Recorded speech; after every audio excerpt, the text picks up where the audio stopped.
Good afternoon. I'm Commander Anna Kahn, Associate Director for Communication in the Division of Environmental Health Science and Practice at the National Center for Environmental Health at the Centers for Disease Control and Prevention.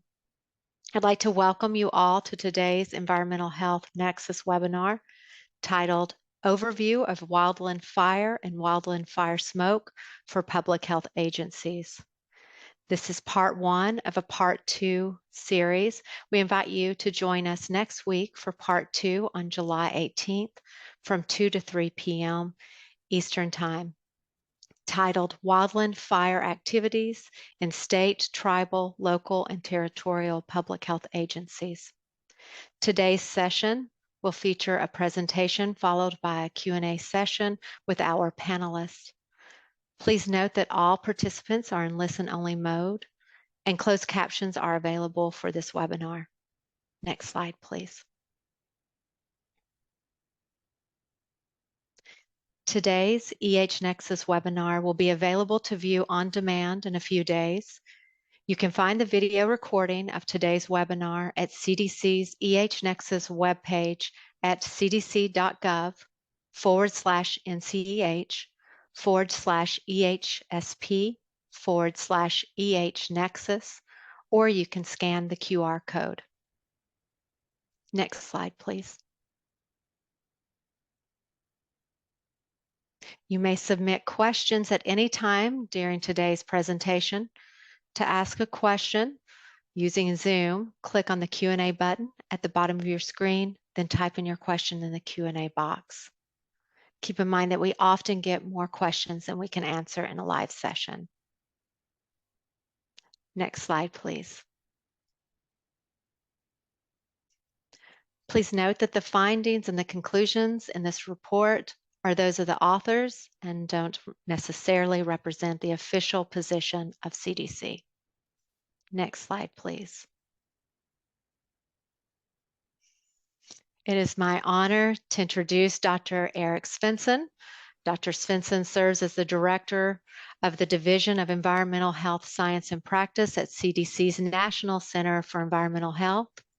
Dr. Svensson would like to provide some brief opening remarks before I introduce our panelists. Eric, the floor is yours.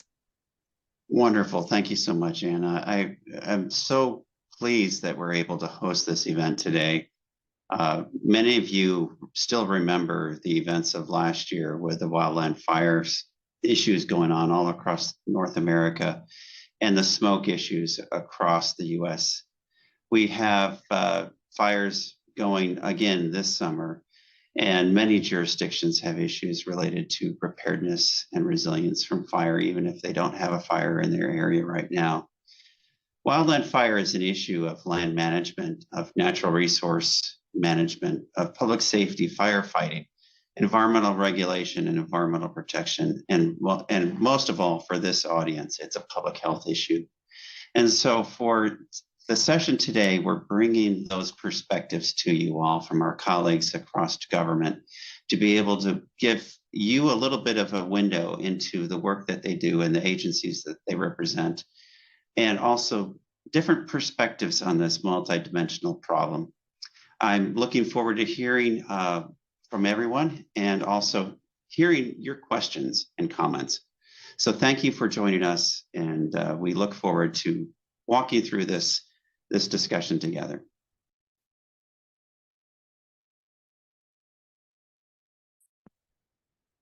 Thank you, Eric. Okay, now I would like to welcome our 5 subject matter experts who will be presenting for today's Nexus webinar. We are pleased to have with us Captain Antonio Neri, Chief Data Scientist at the National Center for Environmental Health at CDC's Division of Environmental Health Science and Practice. Pete Lom, leader of the Interagency Wildland Fire Air Quality Response Program at the U.S. Department of Agriculture, Forest Service, Fire and Aviation Management. Brett Anderson, the National Air Resources program lead in the Division of Wildlife, Aquatics, and Environmental Protection at the Bureau of Land Management, Department of Interior. Jason Sachs, Senior Advisor for the Wildland Fire Science in the Integrated Climate Sciences Division at the Center for Public Health and Environmental Assessment, Office of Research and Development at the U.S. Environmental Protection Agency, and Sarah Cofield, Federation of American Scientists, Wildland Fire Smoke Solutions Impact Fellow in the Integrated Climate Sciences Division at the Center for Public Health and Environmental Assessment, Office of Research and Development at the U.S. Environmental Protection Agency. Thank you to all our presenters for being with us today. And now I'd like to turn it over to Captain Antonio Neri. Tony, please proceed. Thank you so much, Anna. My name is Tony Neri. I'm the Chief Data Scientist at the Division of Environmental Health Science and Practice here at the National Center for Environmental Health. I've been an active wildland firefighter and volunteer physician for the state of Georgia for the last decade or more in their wildland fire programs. And I'm so excited to have USDA, Department of Interior, EPA, and CDC present together on this vital topic for the state, local, tribal, and territorial agencies. One of the things that we hope you get, as Dr. Svensson said, is just a better understanding of where federal agencies are working on wildland fire and where the gaps they see in the activities they're undertaking. Next slide, please. I found it easiest and to align with a lot of the land management approaches of public health activities as they relate to wildland fire in terms of prevention, preparation, response, and recovery. Next slide, please.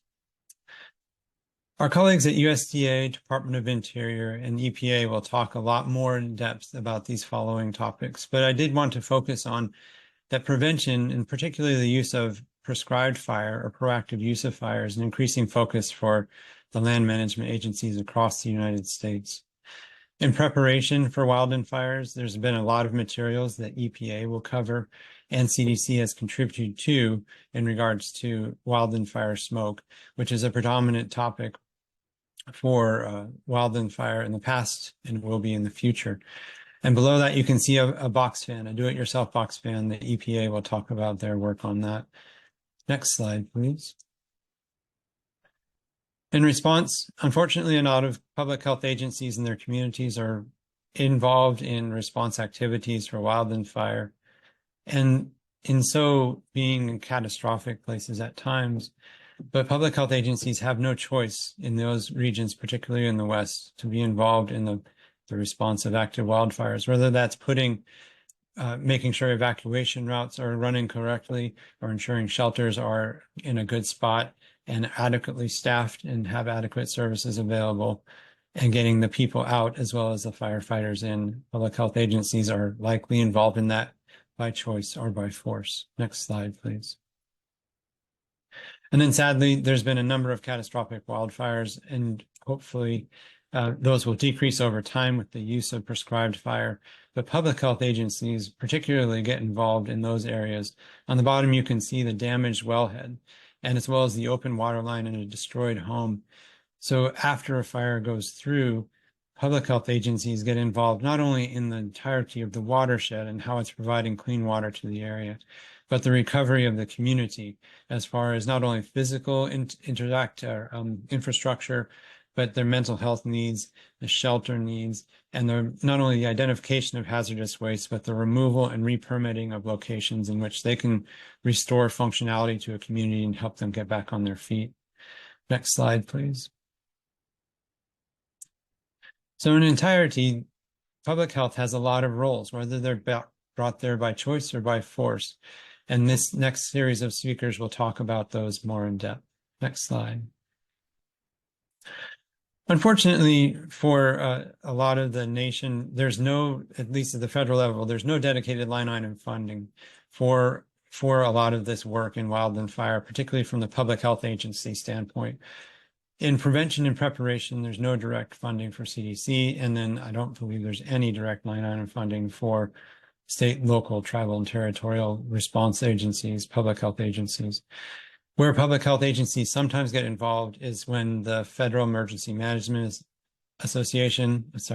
Agency enacts a federal declaration of disaster for response or recovery. That's under ESF 8.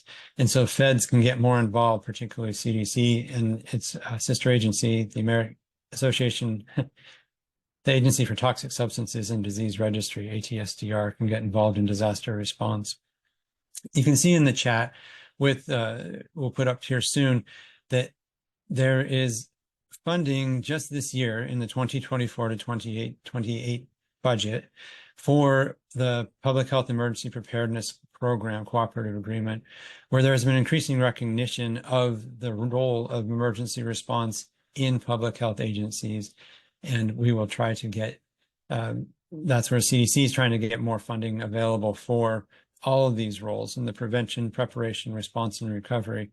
In addition, you'll see USDA and Department of Interior, as well as EPA, will provide another resources that state, local, tribal, and territorial public health jurisdictions can use to help improve, maintain, protect, maintain, and improve the health of their communities. Next slide.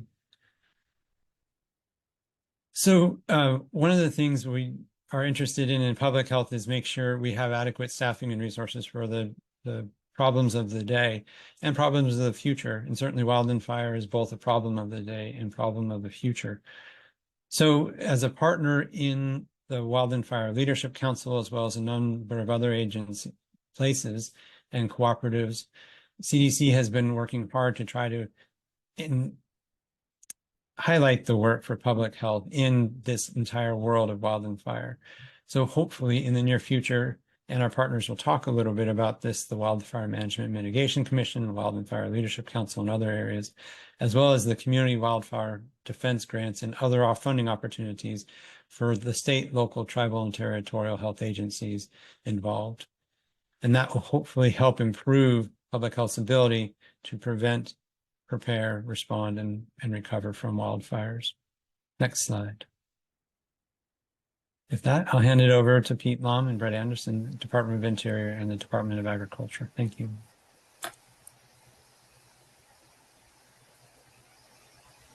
Okay, Pete Lom here from the U.S. Forest Service. I'm going to apologize to everyone. I'm not going to put my camera on. The bandwidth is much better served by having the camera off.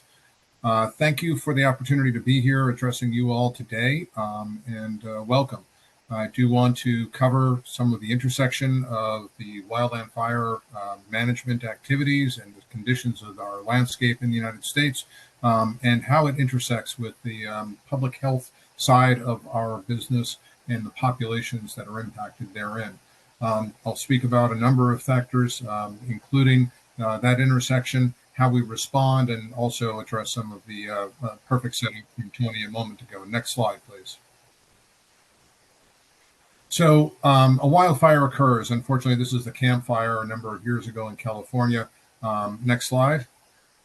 And the intersection of this is a direct intersection, unfortunately, for all the communities downwind of that smoke. And that smoke in this picture is a little bit shy of how big those impacts were, because a lot of the coastal area of California, San Francisco, and many other communities well immersed in the smoke during this particular incident. As well as the peripheral smoke that you see in hitting Chico, California. Wildfire definitely affects those who are evacuated in the nearby sense, in the drainage flows that happen around most wildfires, but also long-range transport. Next slide, please.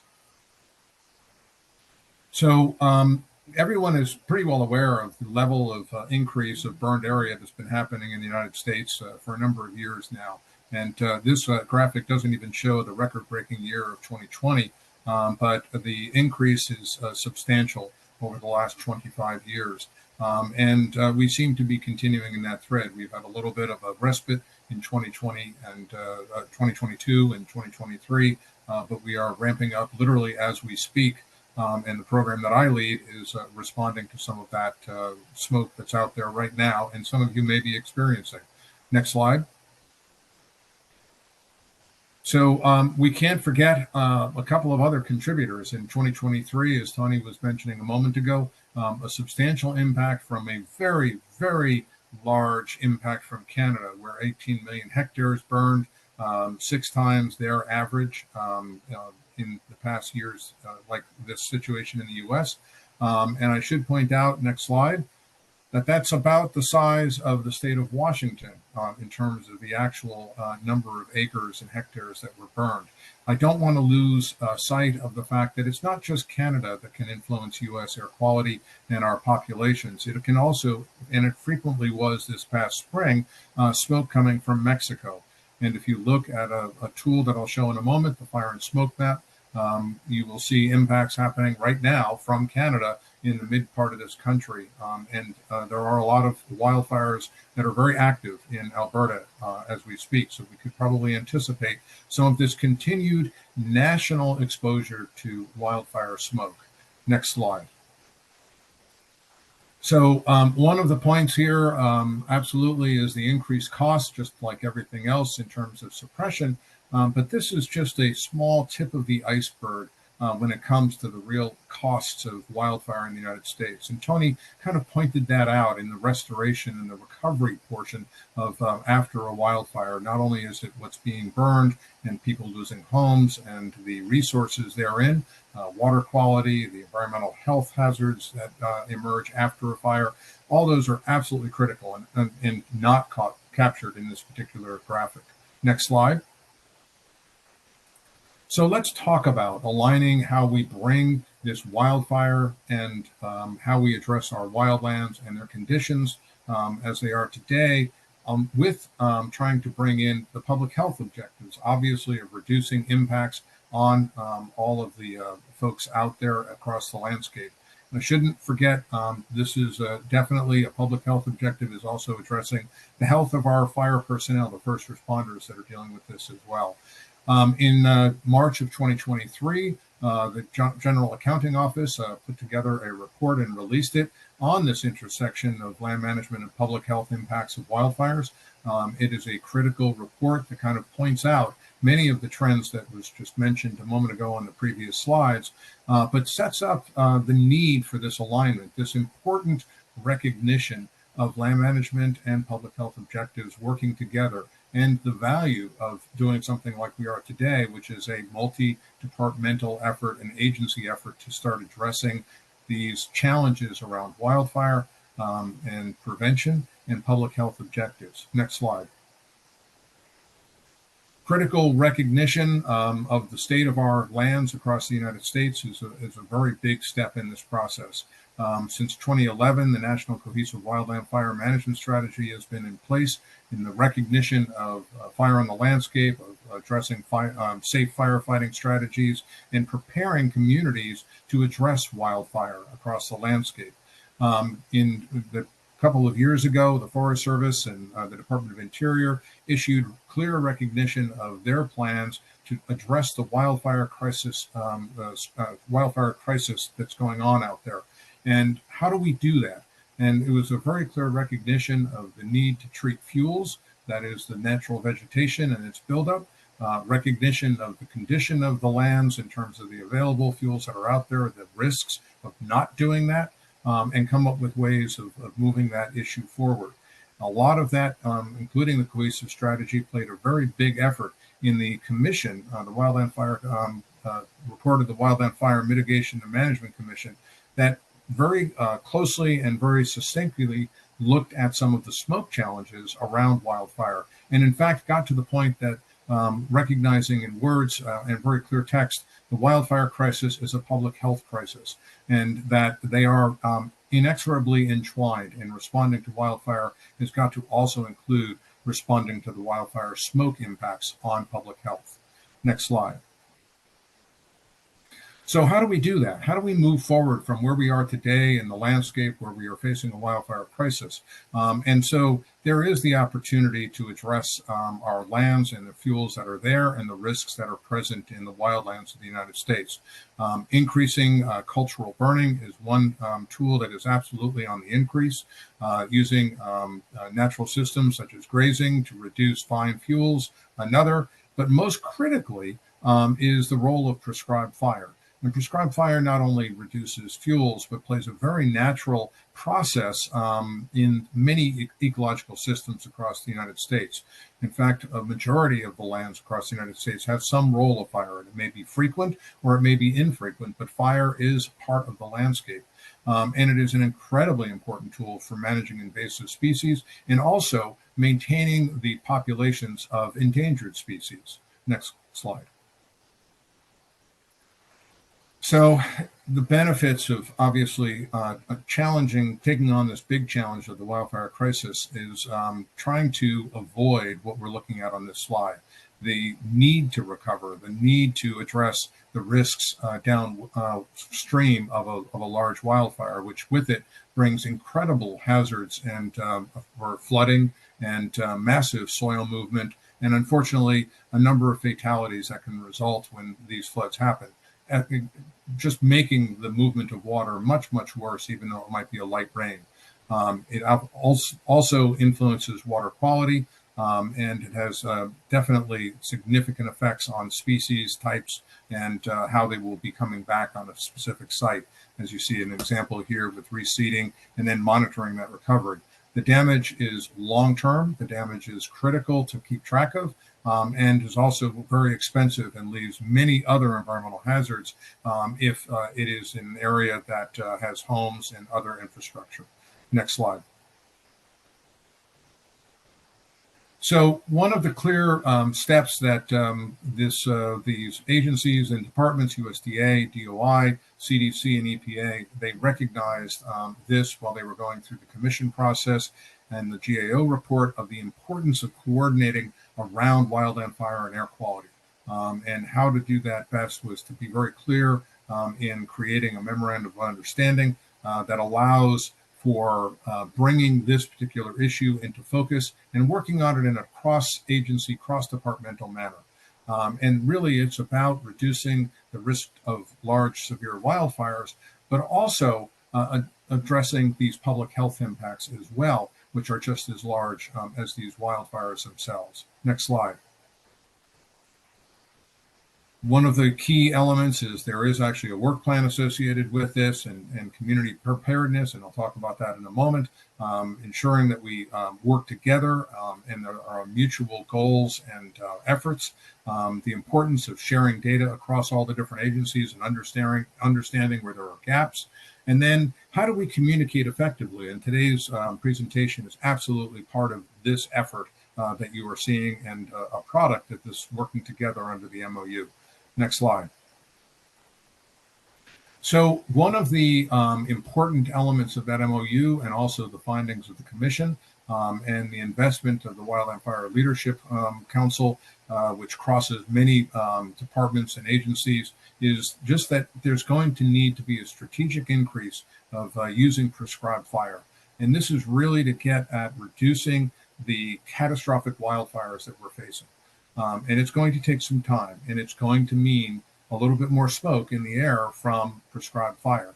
And we'll talk about what that means in a moment and the differences between wildfire smoke versus prescribed fire smoke in the context of landscape and land management. Next slide. So when one uses, when one has an untreated forest, an area where fire has been suppressed and there has been a long-term buildup of the fuels, you wind up with a density that is above the natural historic variation. You wind up with a opportunity for the fuels to allow for crown fires to climb up from the ground and into the crowns of the trees. And you can see on that slide on the top right that you can really devastate an area and totally result in a potential type change of that environment.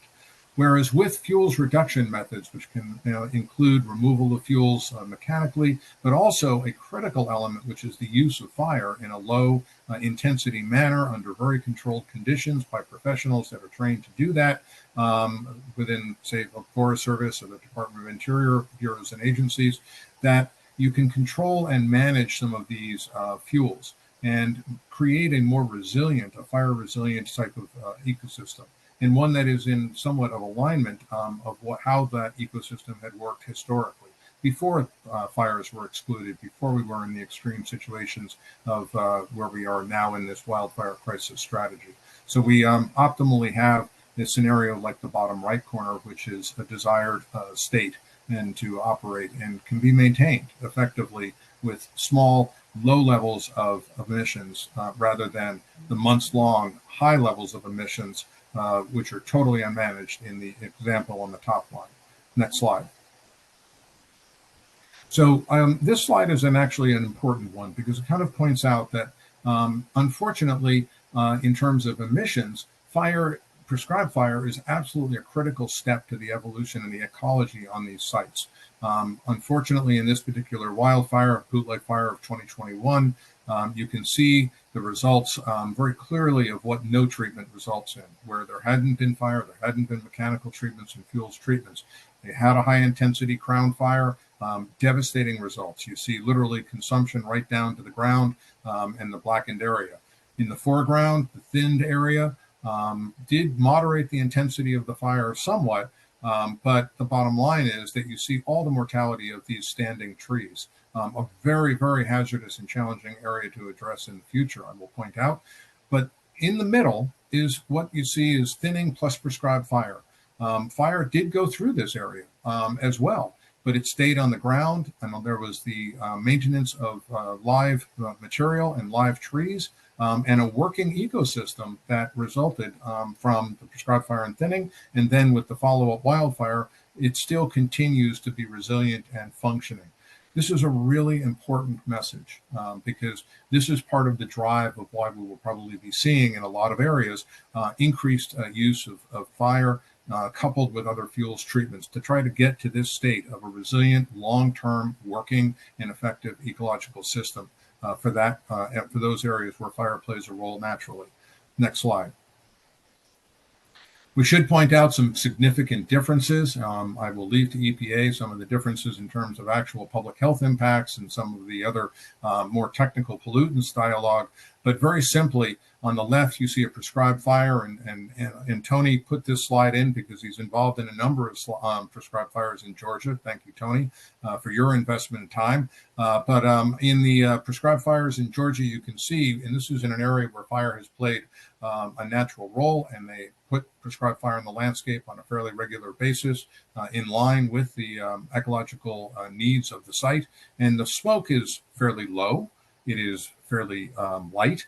It is not dispersing very far, probably about a 3,000 to 4,000 foot height on that plume. And it dissipates within several hours, and some residual smoke may be around for 24 hours, and then it's gone. And it is managed to try to minimize the effects on downwind communities. So that smoke is actually timed to try to minimize population exposure. And this is part of the policy of both DOI and the U.S. Forest Service to use basic smoke management practices. And this is used also by many other entities and training that's done for prescribed fire burn bosses. Compare that to a wildfire situation. And I'm guessing that Tony had to go back a couple of years on this particular slide to pull up this wildfire situation, because the number of large wildfires that's happened in the last few years in Georgia has been quite small. But when it does happen, it is substantial. And you can see the height here of the plume, the density, the lack of control. The duration is there for quite a while. And I'm thinking about Thanksgiving of 2019, I think it was, or maybe 2017. There were some big wildfires.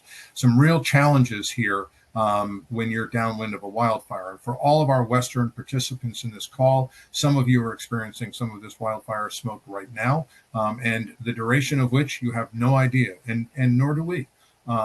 As we respond to these types of incidents. So there is an option of some management on the left versus this unmanaged very challenging public health and wildland fire management situation on the right. Next slide.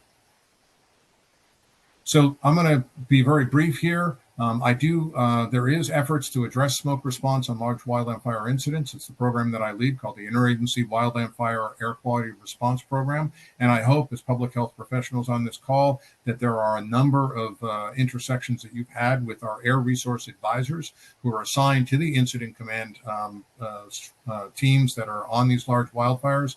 They go out, they put out air quality monitoring equipment that we have in a national cache.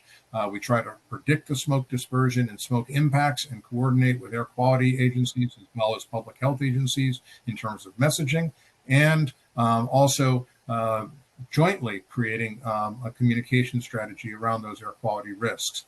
You can see the tie-in here in terms of the link, and hopefully you'll check this out later. Next slide. And so one of the tools that was a joint development with USDA and Forest Service and the response program is the fire and smoke map. My colleagues from EPA will go into a little bit greater depth on the map, except I hope that this is a piece that you all use and look at every day to understand where smoke is going, what the conditions are, and how people may respond to that smoke impact. And also, the smoke outlooks generated from our air resource advisors are on this map as well. So if you're located within, say, a box of the forecast, such as around the Pioneer Fire up in Washington, if you went to this site right now, you would see a smoke outlook for the next several days, and hopefully providing a means for how to live with the smoke, which is a real challenge for everyone. Next slide. One of the other tools that we're looking at, and this is the opening side, is this idea of community wildfire defense grants. There is the opportunity for the next couple of years still. There's been several rounds of this community wildfire defense grant, but community wildfire protection plans are being redeveloped or redone, and new ones are being built. And smoke can fit into that, so the communities can build some resilience around the smoke issue and embrace what's known as smoke-ready principles and become a smoke-ready community. So do look at that opportunity, and public health agencies and departments and entities on this call can engage in that process. And the community wildfire defense grants, a number of grants this most recent round does take into consideration and include smoke. Fire adapted communities being ready for wildfire, absolutely critical, and then the interface with the response program as well.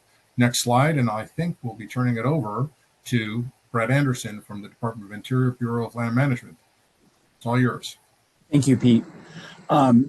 In summary, I said Pete Lom's portion of this presentation demonstrates that land managers understand that this entire system is under tension as we're trying to, bring more fire on the landscape to deal with the wildfire crisis that we are experiencing, while being mindful of the fact that there are health threats from increased use of tools like prescribed fire that they can present. Through the Wildland Fire and Air Quality Memorandum of Understanding and other guiding frameworks, federal agencies are jointly working to assemble a large group of partners to define solutions as we move forward. The bottom line is that we cannot continue with the status quo. We must be more proactive in our approach to addressing the wildfire crisis, or we will continue to face large, severe wildfires and their associated public health impacts. As Pete had demonstrated, I said the Interagency Wildland Fire Air Quality Response Program represents a vital link between aligning land management agencies' efforts with respect to wildland fire response and nascent efforts to include air resource advisors from the response program on critical prescribed burns and the associated public health and air quality messaging that is necessary through that. The response program is truly a multi-agency effort, with a total of 117 ARAs from across multiple agencies, 47 from Forest Service, 16 from Department of Interior, 12 from EPA, 7 from state and local air quality agencies, and 2 from CDC. Additionally, both USDA, Forest Service, and Department of Interior have developed multiple smoke positions dedicated to help our respective departments navigate the challenges of both air quality regulations and associated public health concerns. For the program that I lead, which is the BLM Air Resources Management Program, We are also working within our respective agency, the Bureau of Land Management, and our partners in the Fire and Aviation Directorate to develop a joint service model where atmospheric scientists from within my program can assist with smoke modeling similar to the response program functions to support BLM prescribed fires, and also liaise with state air quality agencies and public health agencies. So, next slide. So we'll turn this over to our partners from the Environmental Protection Agency. Thanks, Brett. Appreciate that. Thanks, everyone. I'm Jason Sachs at the EPA, and I'm going to kick off this part of the presentation talking about wildland fire, smoke, and public health, and then I'll turn it over to my colleague, Sarah Cofield. Next slide, please. I just need to display this disclaimer too, as CDC did earlier. Next slide, please. As you saw in the previous presentation that Pete gave, there's been a dramatic increase in the acres burned due to wildfire over the last approximately 30 years, which has had well-documented and devastating impacts on many individuals and communities. However, when we think about this from a public health perspective, the biggest risk is from the smoke emitted.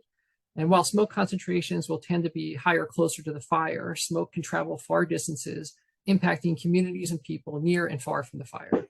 And this has been further highlighted by multiple recent scientific studies that have shown substantial increases in smoke nationally in more recent years, such as the Burke et al. Paper at the top of this figure, but also during some of the more significant wildfire events where smoke has blanketed large portions of the country, which you can see on the maps on the bottom of the slide.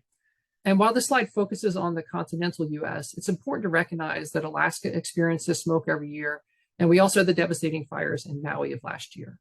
Next slide, please.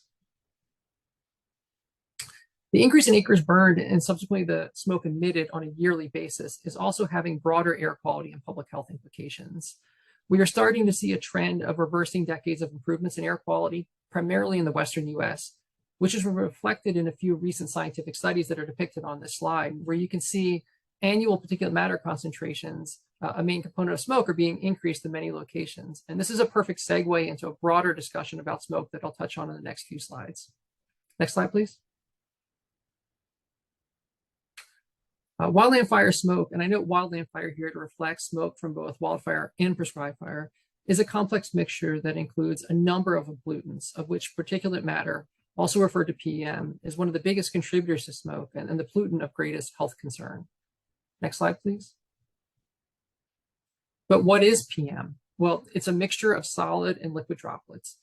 Particles can be directly emitted from a source, such as a smokestack or vehicles or wildfires, or the particles can form through complex atmospheric reactions of chemicals that are emitted from some of the same sources that directly emit PM. PM is classified into different size fractions based on the aerodynamic diameter of the particle, but each of these size fractions still represents a distribution of particles that people are exposed to. And so of these different size fractions, fine particles, which are also referred to as PM 2.5, is the size fraction of greatest health concern. And this is because these particles can be easily inhaled into the body, where they can reach the lower regions of the respiratory tract. And some of those particles can reach then the lower regions of the lung, where they may translocate into the bloodstream and can affect other organ systems. And so to put the size of these particles into perspective, for PM 2.5, these particles are about 30 times smaller than the size of a human hair. Next slide, please. So it really hasn't been until about the last 10 years that we've had an expansion in the number of studies that are examining the health effects of wildland fire smoke. And for the most part, the focus has been on wildfire smoke. But while the wildland fire smoke literature is relatively new, it's rapidly expanding. However, this doesn't mean that we don't have a good sense of the health implications of wildland fire smoke exposure. We have decades of research examining both short and long-term exposures to ambient PM 2.5. And by ambient, I mean exposures that occur during a typical day and not an extreme event like a wildfire. And these studies of ambient PM 2.5 provide a rich and extensive evidence base that is the starting point for what we know about wildland fire smoke. The focus on wildland fire smoke and health has tended to be on short-term or daily exposures and health effects. And it's from this large body of evidence that we know that there's no concentration of PM 2.5 below which health effects do not occur. Smoke exposures can lead to a range of health effects from less serious, such as eye irritation, and a runny nose, to more serious, such as the exacerbation of pre-existing respiratory and cardiovascular diseases, and even premature death. And this slide captures a bunch of the other health effects and outcomes that we've seen associated with smoke, as well as ambient PM 2.5. Next slide, please. Although our focus has tended to be on short-term daily smoke exposures, in part due to smoke impacting people on a yearly basis, we are starting to see studies conducted that try to assess the health implications of exposures occurring within and across years. And in thinking about these other exposure durations of smoke that people and communities may experience, it's important to recognize that the types of exposures we often focus on in understanding the health implications of ambient air pollution from longer duration exposures are different than what is experienced with smoke because of the highly temporal variable exposures that occur during smoke events that vary in frequency, duration, and intensity. And I mention this because while studies of short-term daily ambient PM 2.5 exposures that we talked about in the previous slide have been extremely influential in conveying the public health implications of smoke exposure, it's because of the highly variable smoke exposures that occur within and across years that we know less about the health implications of these other exposure durations. And this is an area of active research to help support more tailored public health messaging around different smoke exposure durations.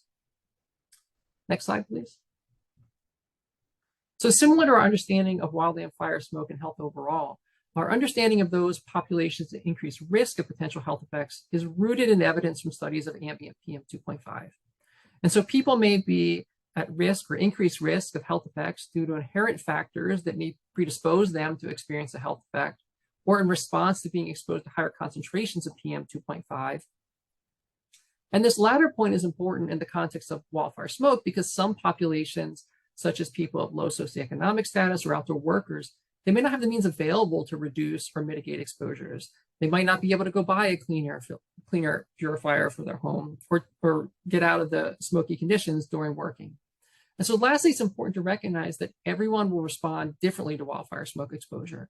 And the presentation of health effects in response to smoke exposure can vary. It may be immediate or present a few days later for some individuals. Next slide, please. And so at this point, I'm going to turn it over to my colleague, Sarah Cofield, who's going to pick up the rest of the presentation. All right, thanks, Jason. So if you're in a smoke event, it's very important to pay attention to your current and forecasted conditions. And Pete gave you a great intro to the Fire and Smoke Map, which is a collaboration between our agencies. And this map provides near real-time data from permanent and temporary monitors, as well as low-cost sensors, so you can keep an eye on what's happening to your air quality in a nice current status. You can also see daily smoke plume overlays to give it an idea of like where the smoke's coming from and how it's changing from day to day. And if you are in an area that's covered by an area resource advisor, you can get those forecasts that Pete was talking about. But it is important to understand some folks are going to be affected by smoke, but won't be covered by an area resource advisor because their forecasting area is about the area really closer to that fire. And as we've seen, smoke can travel super far. So you may have yourself a state or local smoke blog that would provide some of that forecasting information that'd be really useful for you. I know that a lot of Western states have these, like Montana, Idaho, Washington, Oregon, have state smoke blogs where you can get that those forecasts for your area. One thing I want to point out is this screen grab right here is from the next version of the Fire and Smoke Map that should hopefully have a soft launch next week. And when that goes out, you will need to toggle that smoke overlay. The versions you've seen previously are the current one where it just automatically has a smoke overlay. But when this version goes live, you will need to toggle on that smoke overlay. So just kind of keep that in mind. But the Fire and Smoke Map is a really excellent way to get a really good understanding of what your current air quality is. Next slide.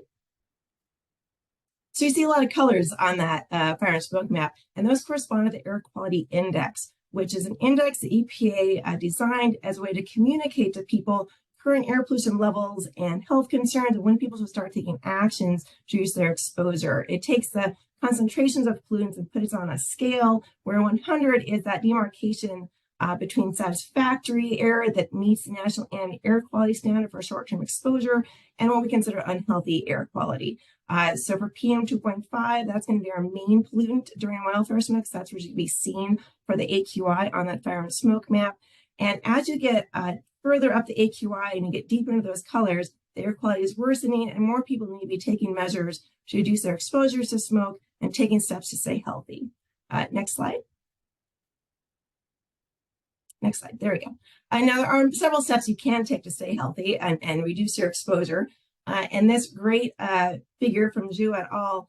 Gives us a nice kind of breakdown of what's going like most effective to less effective, as well as some of the limitations of these. Like the most effective way to reduce your exposure to smoke is to leave it behind you entirely. Let's just kind of get out of the area. But that's not practical for a lot of people. And sometimes that smoke is covering multiple states at a time. So where are you going to go? So if you can't leave the area entirely, it's a great idea to reduce your exposure by creating a cleaner airspace, by having a safe haven with better air quality. And we're going to get into that more next. If you can't do that, then just go inside and close doors and windows. That will still give you some protection. And we're going to reduce your activity levels. So you're not breathing super heavy and taking a lot of that smoke into your body. And you can also choose to wear a respirator. And Tony will cover that more later at the end of his talk. Next slide.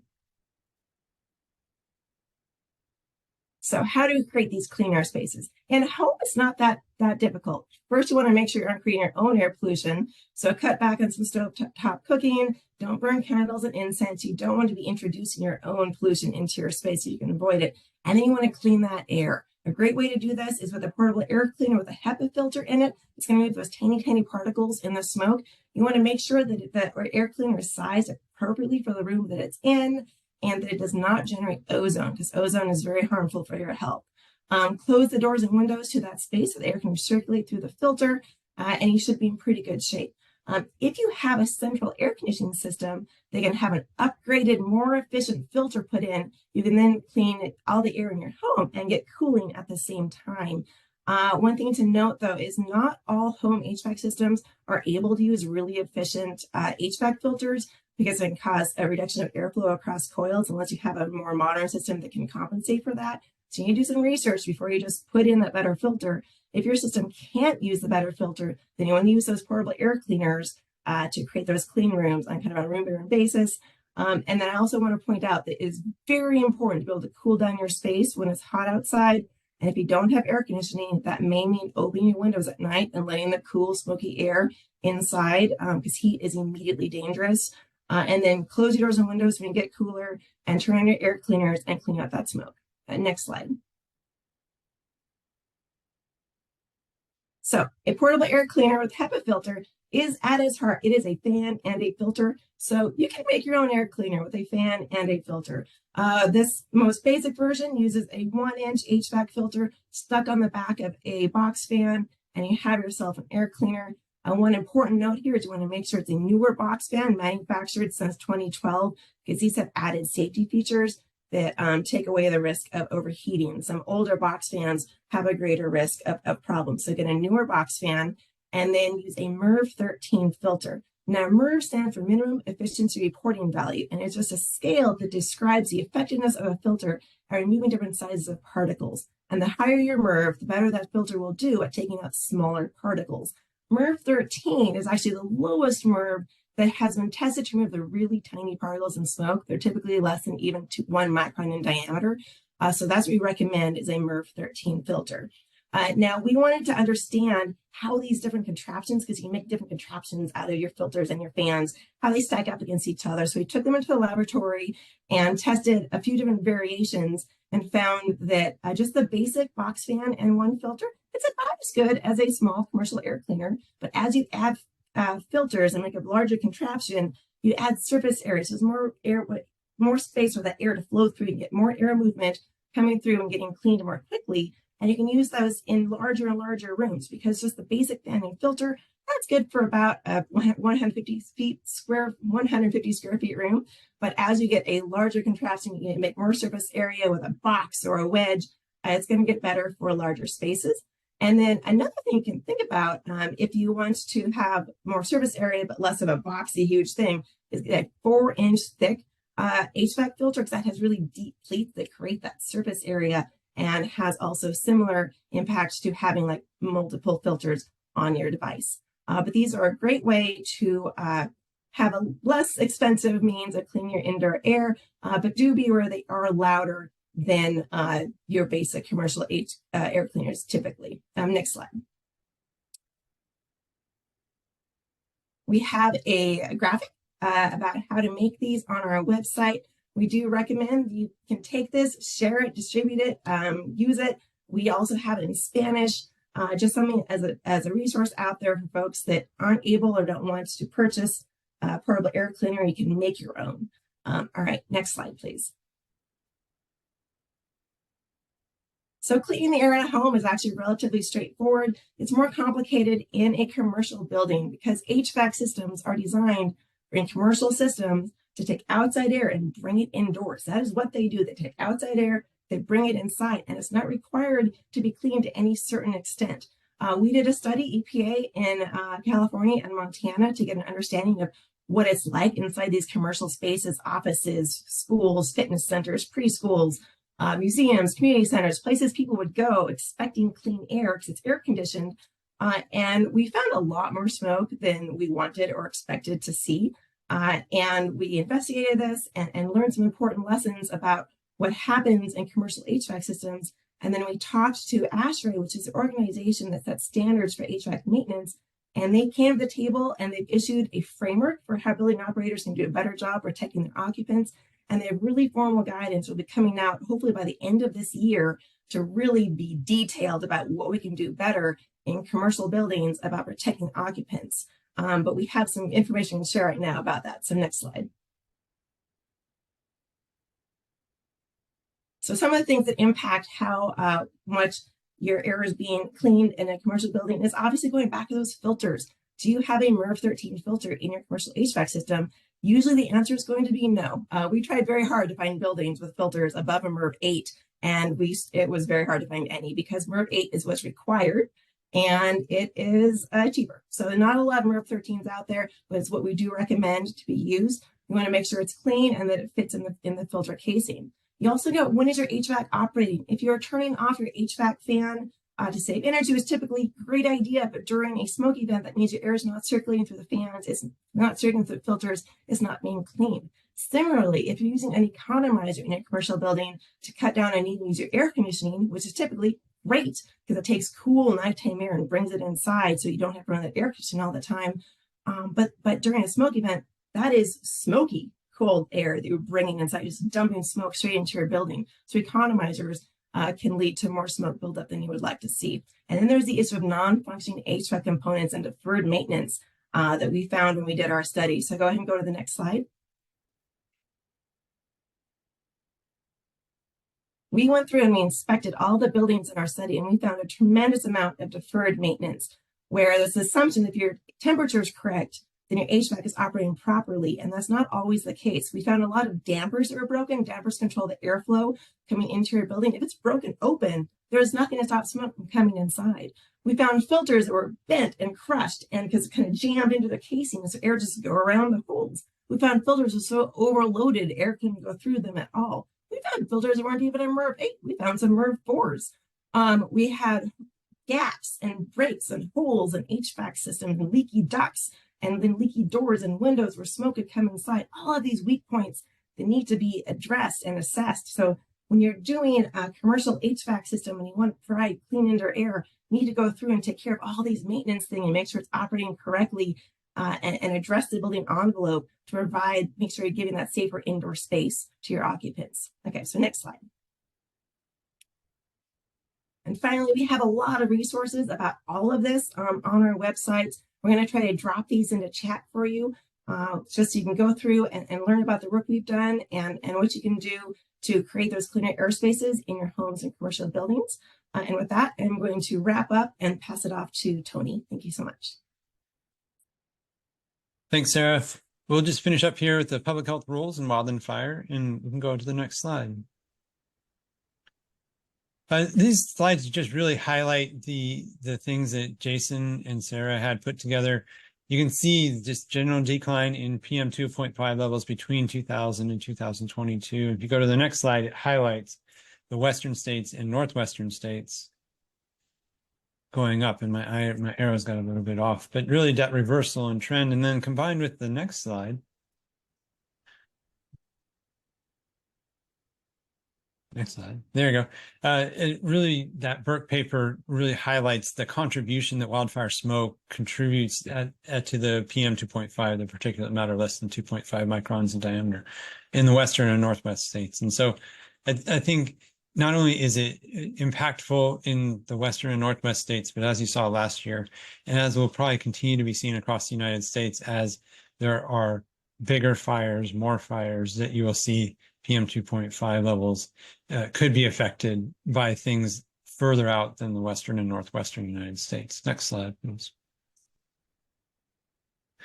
I wanted to highlight that not only EPA had done a lot of work on the short and term and intermediate effects, basically cardiopulmonary conditions that are exacerbated.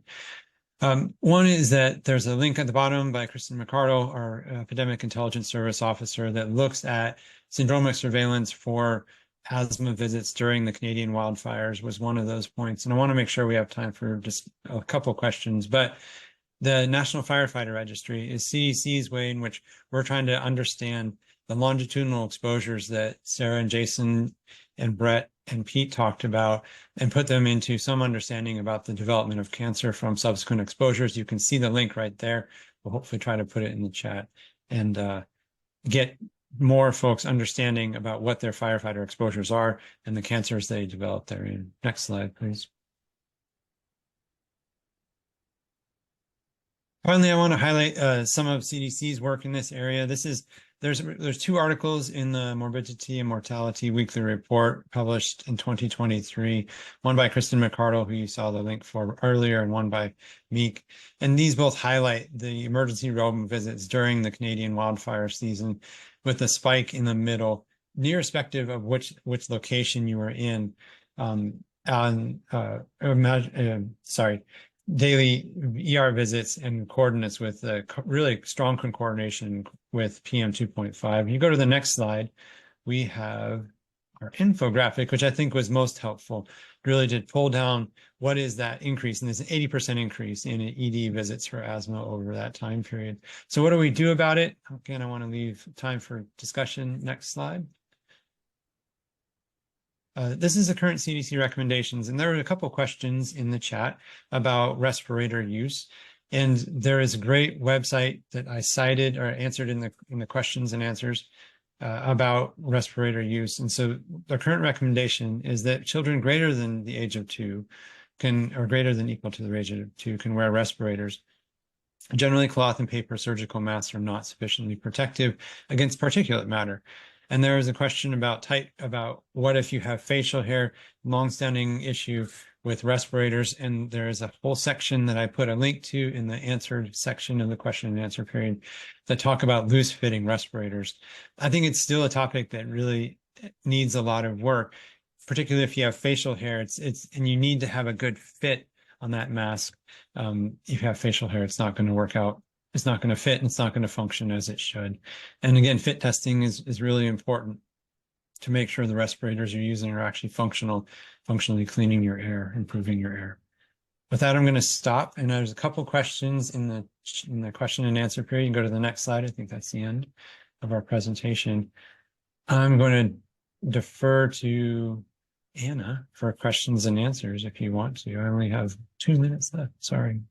No worries. So right now, since we have limited time, let's take one question. Is there one question that the panelists would like to add to? I know we got several that have been sent in. So is there something that we want to discuss right now? Tony, with that, I'm going to hand it back over to you and your colleagues.